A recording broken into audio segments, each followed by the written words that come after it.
on the fence line where the wild winds run, where the skies stretch wide and kiss the sun.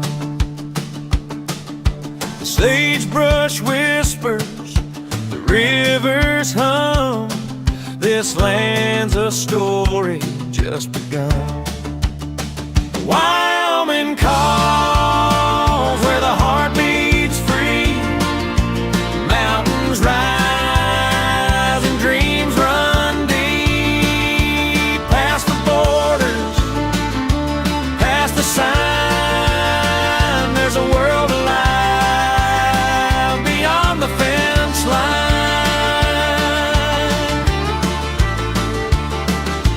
Boots hit gravel and the prairie sings with every hoofbeat. The frontier rings from ranchers' hands to miners' veins. The spirit of the West remains. Wyoming calls where the heart beats free. Mountains rise and dreams run deep. Past the borders, past the sign, there's a world alive beyond the fence line. So come ride with me through the dust and time. Find the soul of Wyoming beyond the fence line,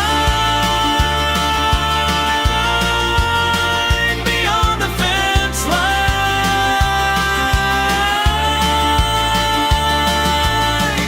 beyond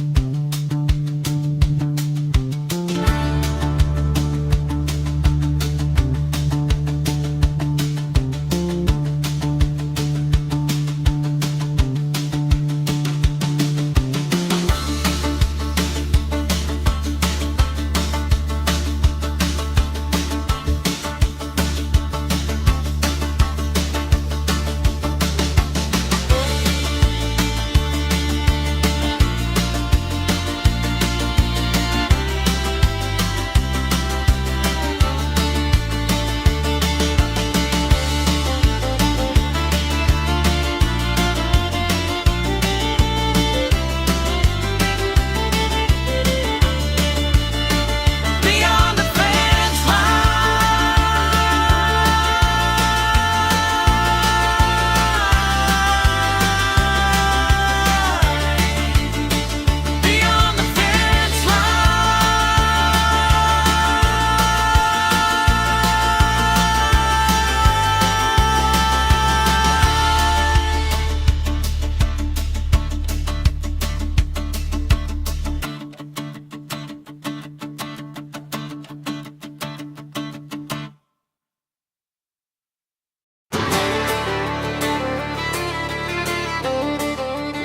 Wyoming Beyond the Fence Line, where we step past the headlines and into the truth. This show isn't about left or right, it's about what's real in Wyoming, across the country, and around the world. No spin, no talking points, just facts, context, and honest conversation. If you're tired of being managed instead of informed, you're in the right place. Let's go beyond the fence line. And now, here is your host, Joseph Kibler. Good morning, Wyoming. Testing 1, 2, 3. Is this thing on? I think so. Okay, cool. Hey, so hope you guys are doing well. I actually literally just sat down at my desk 2 seconds ago. So here we are. Gonna have a fun show today. Grab your coffee, whatever it is that you enjoy to drink. And I actually don't drink coffee, you guys. Well, I like an occasional tea. I do drink decaf coffee, but I'm generally not a caffeinated human being. I don't know. Can you believe it? Very little caffeine.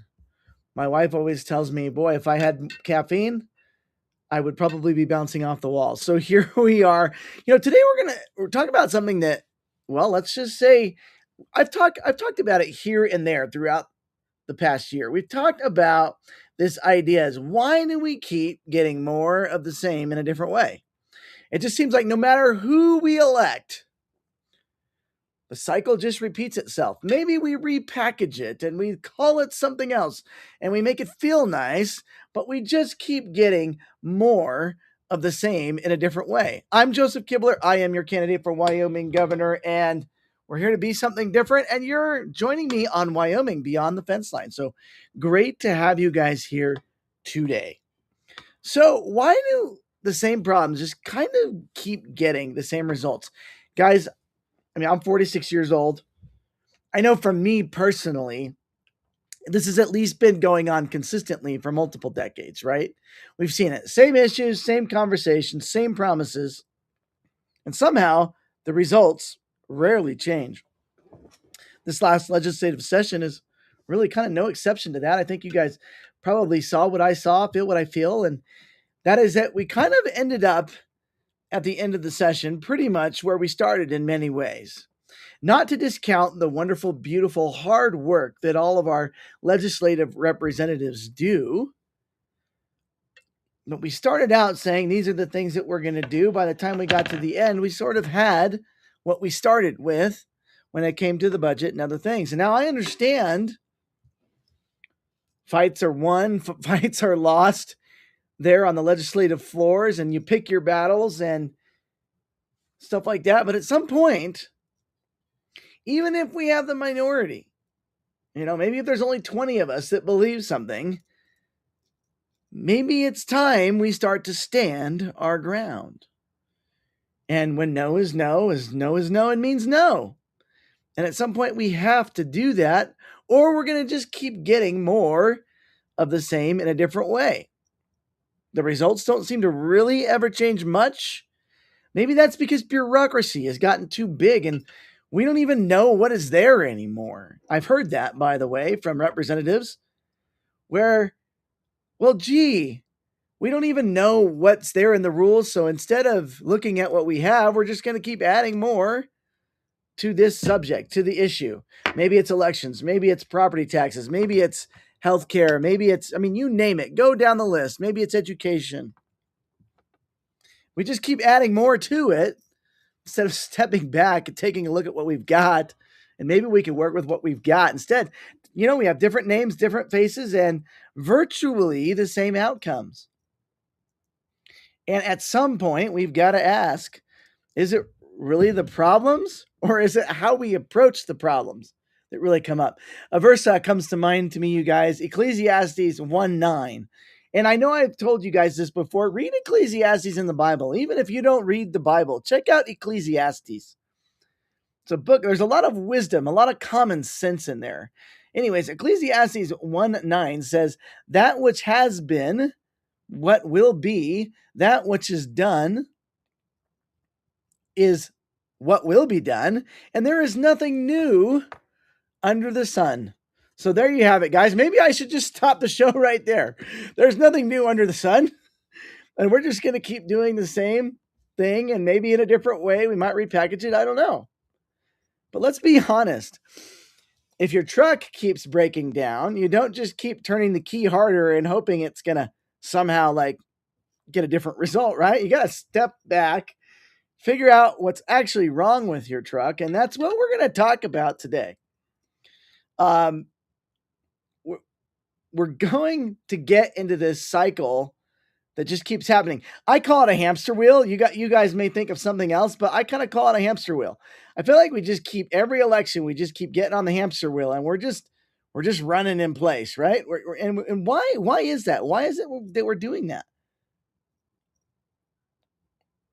So we're going to look at what's really driving it, what it would actually look like to break out of this cycle. Not with surface level fixes, but real solutions that actually change outcomes. And I think that's where I like to have the conversation. I got some people like to ask me, well, Joseph, what would you do? What would you do if you're elected? What would you do? Folks, we've got to stop putting surface level fixes on everything. And there's reasons for that. Maybe it's lack of time. Maybe it's lack of support. Maybe it's, perhaps trying to compromise. There's a wide variety of reasons why we might just keep getting surface level fixes. Or perhaps we have just done this for so long that the only thing we can do is put another Band-Aid on it. When something needs surgery, that Band-Aid from your kitchen cabinet is not going to fix the problem. Government, bureaucracy, healthcare, education, taxes, energy, you name it. These things need surgery now, not just Band-Aids. And what we keep getting is, if we're honest, more Band-Aids.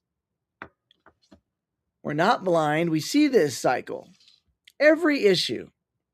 And I'm not saying that, doing these little things or making this little progress doesn't matter per se. But we're starting to notice that, wow, we really don't seem like, or it really doesn't feel like we're actually fixing anything. And part of me actually wonders at times, I'm going to take a little sip of water if you don't mind. Part of me doesn't wonder at times how motivated we really are to come up with solutions so we can lay an issue to rest. I often wonder, do we rather have this issue so we have a political talking point? Because let's face it, political campaigning, elections never end now. It's just an endless cycle. It's what we're focused on, where we don't think about anything else hardly. I wonder if we actually solved some of the issues that we'd like to solve, we would then lose our political talking points. What would we run on? Well, I don't know. Novel idea. Perhaps we could run on solving problems. I don't know. Hey, look, we solved this. We don't need to talk about it anymore. We could certainly talk about the victory. That would be really, really cool. And let's see. My wife just dropped me off a note here. Let me see. I don't know if I could read it out loud. Oh, yeah, you know what? I will text him while I'm doing the show. I multitask, you guys. So, yeah. Okay, he got it. Never mind. Okay, it's all taken care of, guys. No emergency. He saw that he has all the addresses he needs. So, yeah. Anyway, for those that don't know, I have a handyman business here in Cheyenne, and my partner, was wondering the addresses for all the jobs this morning, and he just didn't see the text message where I, had put out all the jobs for today. Anyways, let me get back to the show here. Where was I? Oh, so we were talking about, how frustrating this is for all of us. We can't expect perfection, folks. Let's just be clear about that. But we should expect progress. I remember not this last legislative session, but the legislative session 2025. I believe it was Representative Bear that said, to be honest, this system is designed so no one can understand it. And to be honest, it's so convoluted that we don't have the time to get through it all and to get it all figured out. I had a chat with one of our representatives last year saying, hey, do we need to increase the time that we have for legislators to get work done? I know. Oh, that's more bureaucracy. It's in the wrong direction. I don't know what we do at this point, folks. It has gotten so complicated and so convoluted that it really seems like we have a hard time getting these things done. And so we've gotten back. We're surface level thinking when it comes to how we solve problems. Tyranny of the urgent. By the way, operating a business or government or any entity based on the tyranny of the urgent, well, here we are. I mean, this is the result that we have. We spend decades treating symptoms instead of solving the root problems. And that's something that I would be focused on as governor if elected. That we're going to stop this surface level mindset where we only treat the symptoms, but we don't treat the problems.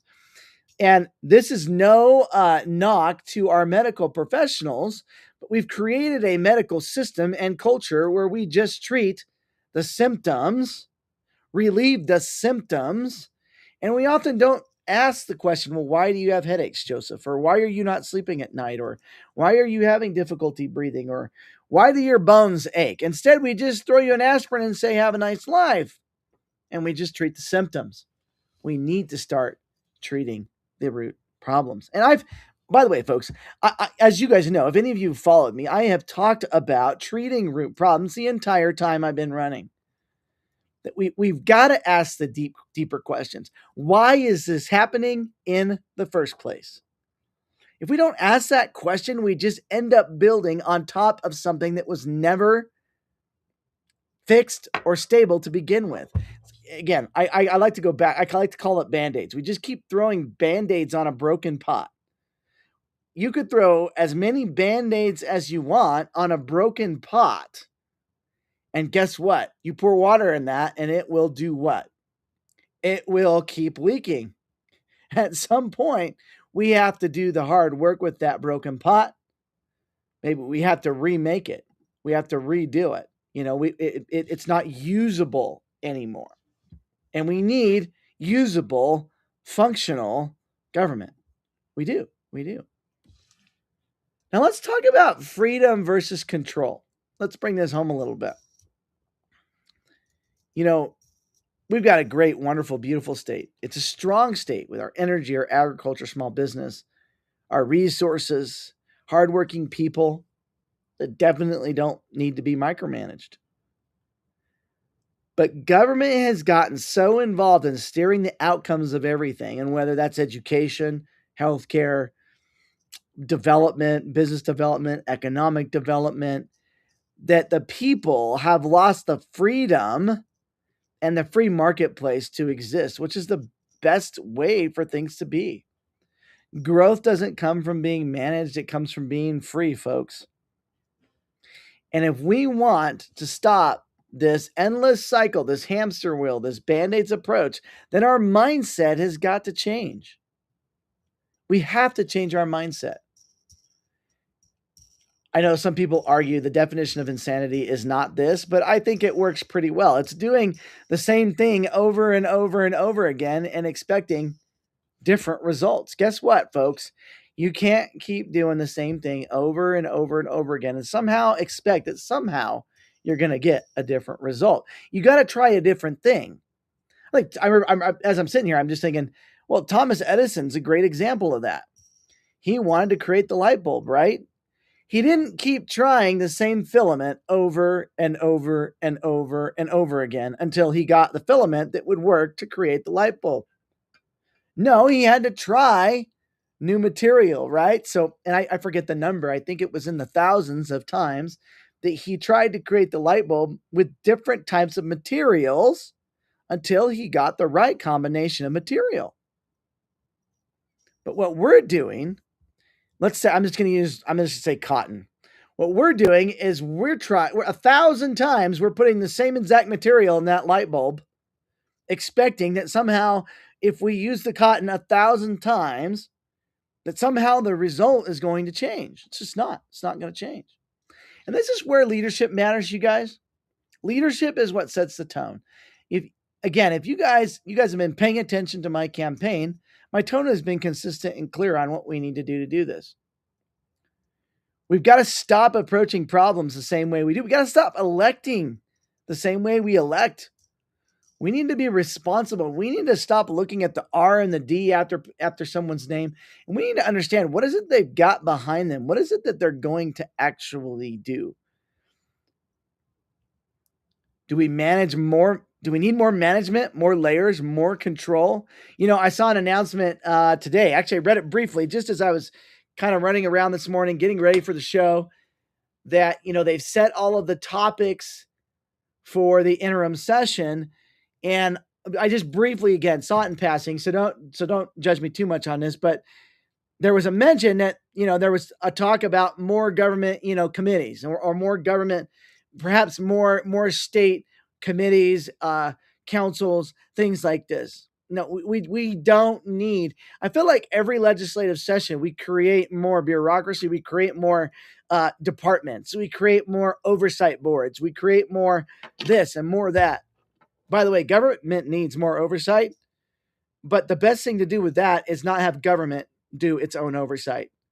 The people need to oversight their own government, not the government giving itself oversight.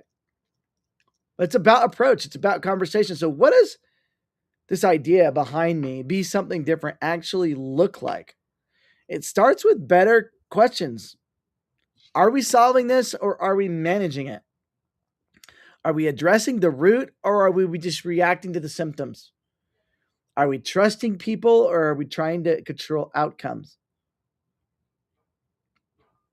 Sometimes this means having the courage to say something like, maybe the way we've been doing this isn't working.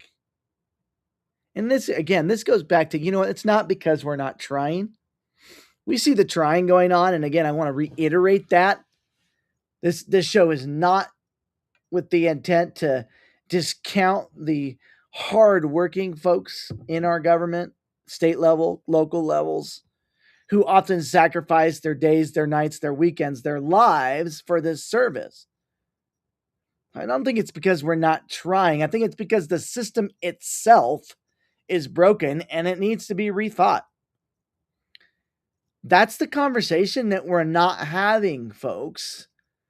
We're having this sort of high-level conversation of Doge or whatever, or budgets or education or healthcare.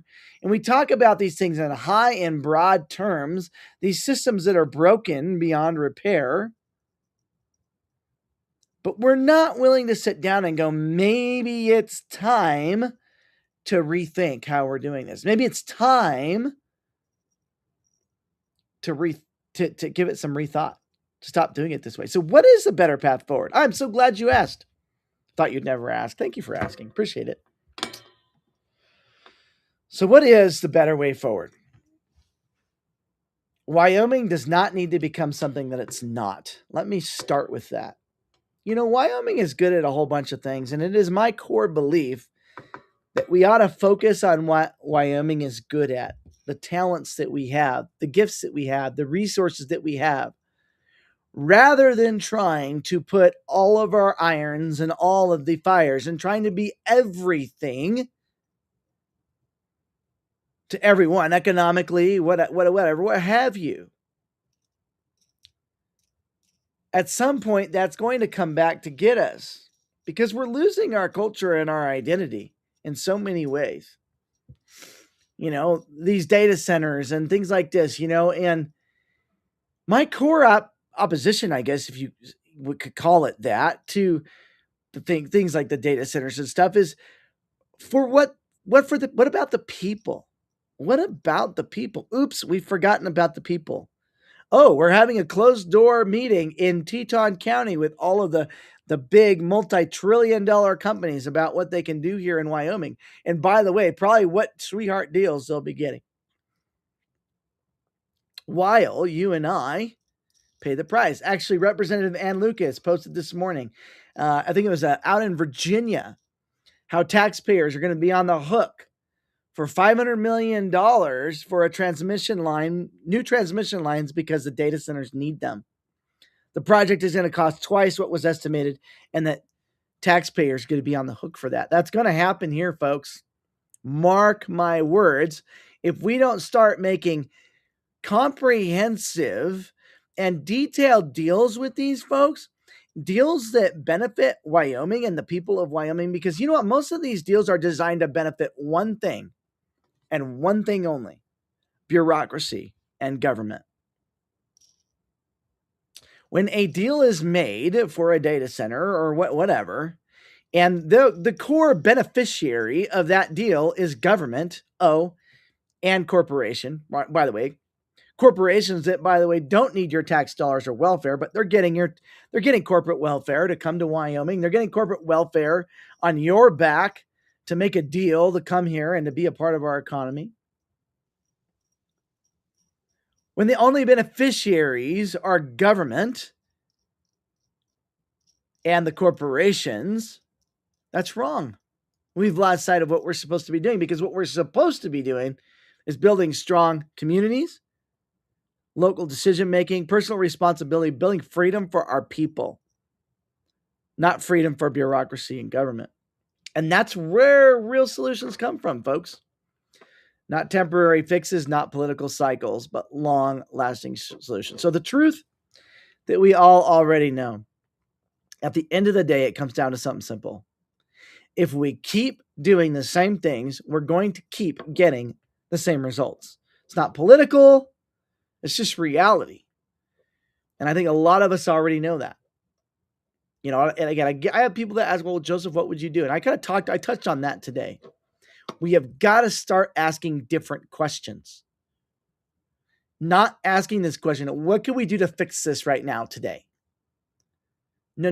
What can we do to actually come up with a solution that solves the issue, that addresses the root problem, instead of just putting a Band-Aid or throwing Tylenol at it? Let's actually give the thing an MRI and figure out what's wrong. That's what we've got to do, folks.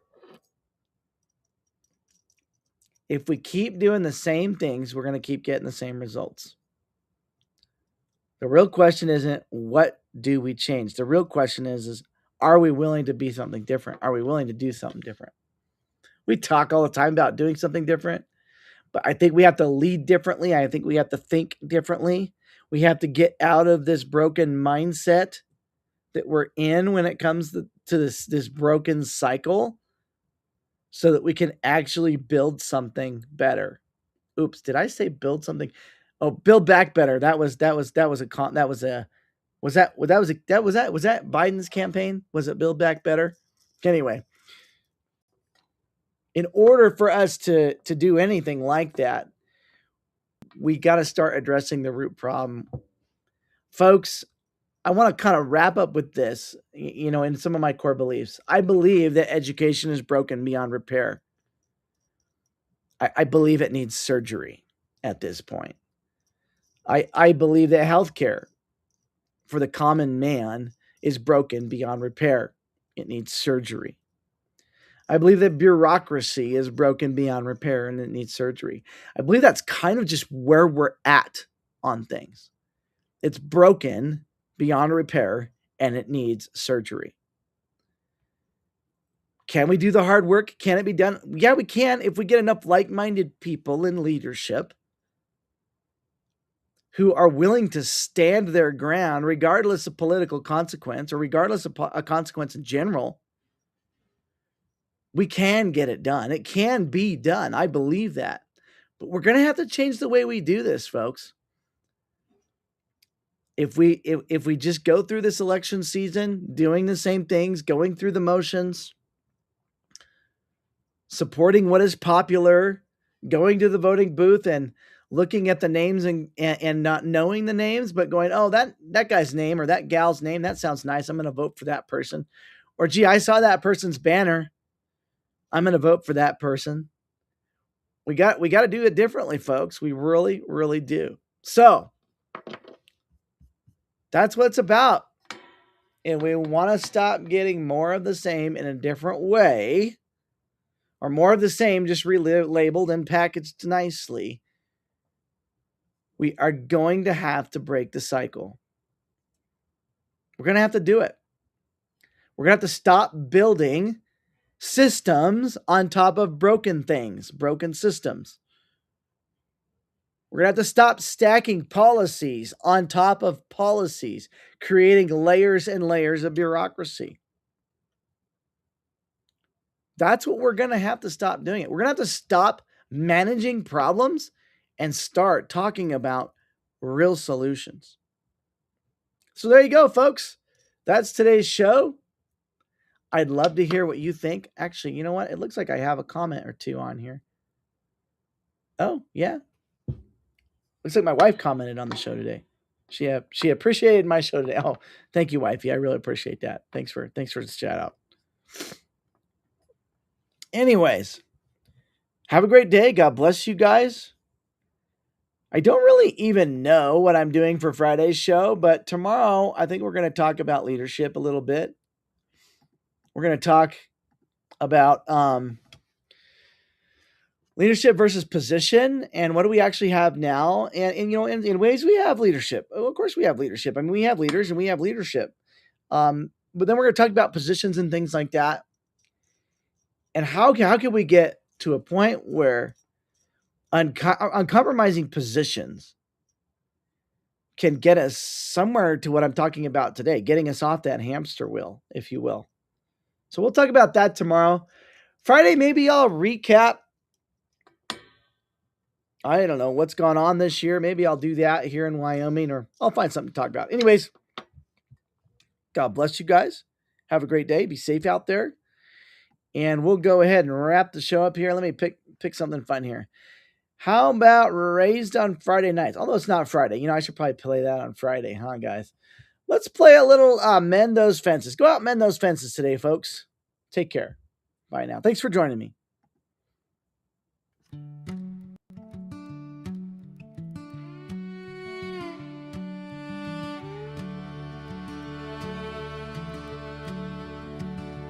Granddad bowed his head in silence, calloused hands. The prayer was short. Thank you for this pot of beans and the neighbors down the road. He traded the last jar in the cellar for a stranger's broken day.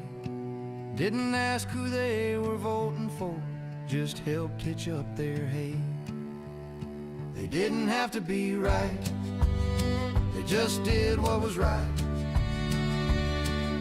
Saddled up and rode together through the hard pan, through the firelight. When a storm hit one old farmhouse, every hand in town was there.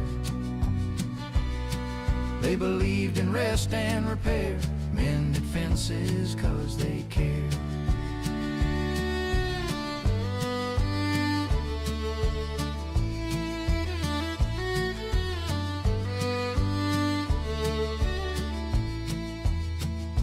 Grandma said 2 extra places at some point. We're all in need. Shared the gossip with a chuckle, but she'd show up when you'd bleed. When a barn burned down at midnight, you could see the lantern glow. Men and women side by side in their Sunday work clothes. They didn't have to be right, they just did what was right. Saddled up and rode together through the hard pan, through the firelight. When a storm hit one old farmhouse, every hand in town was there. They believed in rest and repair, mended fences 'cause they cared. Now we're screaming from our corners on a glowing little screen, throwing stones at second cousins over things we've never seen. But I remember muddy boots stacked beside that Bible chair. The grit, the cold, the quiet nod. Come on in, we'll meet you there. They didn't have to be right, they just did what was right. Saddled up and rode together through the hard pan, through the firelight. When a storm hit one old farmhouse, every hand in town was there.